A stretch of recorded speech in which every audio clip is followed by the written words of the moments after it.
The Russian airstrike on Kyiv was a devastating blow to the city and its people.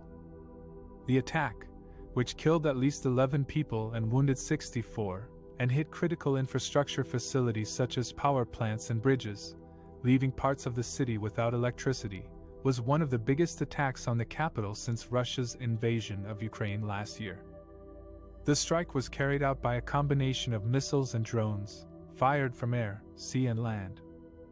According to Ukraine's military high command, Kyiv's defenders shot down 18 out of 18 Russian rockets and drones, including 6 hypersonic Kinzhal missiles, the most potent long-range weapon in the Kremlin's arsenal. However, the damage was already done.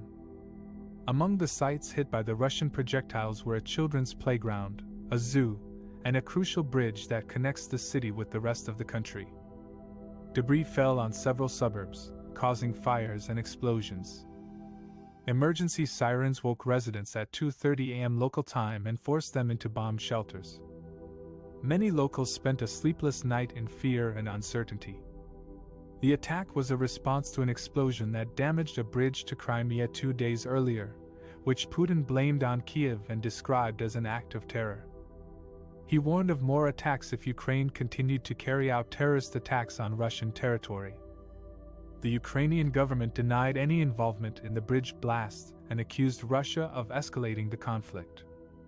The airstrike on Kyiv was not the only one that Russia launched on Monday. Several other Ukrainian cities reported blasts and power outages as well. In Lviv, a western city that is a stronghold of Ukrainian nationalism, an explosion hit a critical infrastructure facility, leaving part of the city without electricity. In Sumy, in the northeast of Ukraine, 2 missiles hit an infrastructure facility in Konotop, causing blackouts across the region. In Kharkiv, another major city in eastern Ukraine, officials also reported attacks. The wave of violent airstrikes was a clear sign of Putin's determination to crush Ukraine's resistance and assert Russia's dominance over its former Soviet neighbor. It also showed his frustration with the losses that Russia has suffered on the battlefield in recent weeks, as Ukraine has received more support from its Western allies, including new US-made Patriot air defense systems. The airstrikes have raised fears of a wider war in Europe and prompted urgent calls for diplomacy and de-escalation. EU leaders are meeting in Iceland to reaffirm their support for Ukraine and discuss possible sanctions against Russia. The US has condemned Russia's aggression and urged it to respect Ukraine's sovereignty and territorial integrity. The people of Kyiv are trying to recover from the shock and trauma of the airstrike, which shattered their morale and spirit.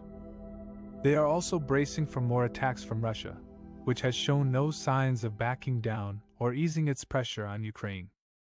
The motivation and warning of Putin, who blamed Kyiv for a previous explosion that damaged a bridge to Crimea, and threatened more attacks if Ukraine continued to carry out terrorist acts against Russia.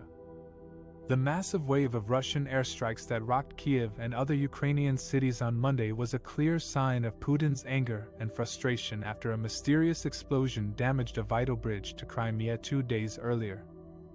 The bridge, which connects the annexed peninsula to mainland Russia, was a strategic asset for the Kremlin and a symbol of its control over the disputed territory. The blast, which caused a partial collapse of the bridge and disrupted traffic, was claimed by a group of Ukrainian nationalists who said they were fighting against Russian occupation. Putin was quick to blame Kyiv for the attack, calling it an act of terror and a provocation. He accused the Ukrainian government of supporting the saboteurs and violating the Minsk agreements that were supposed to end the conflict in eastern Ukraine. He also warned that Russia would not tolerate any more attacks on its territory and would respond with force if necessary.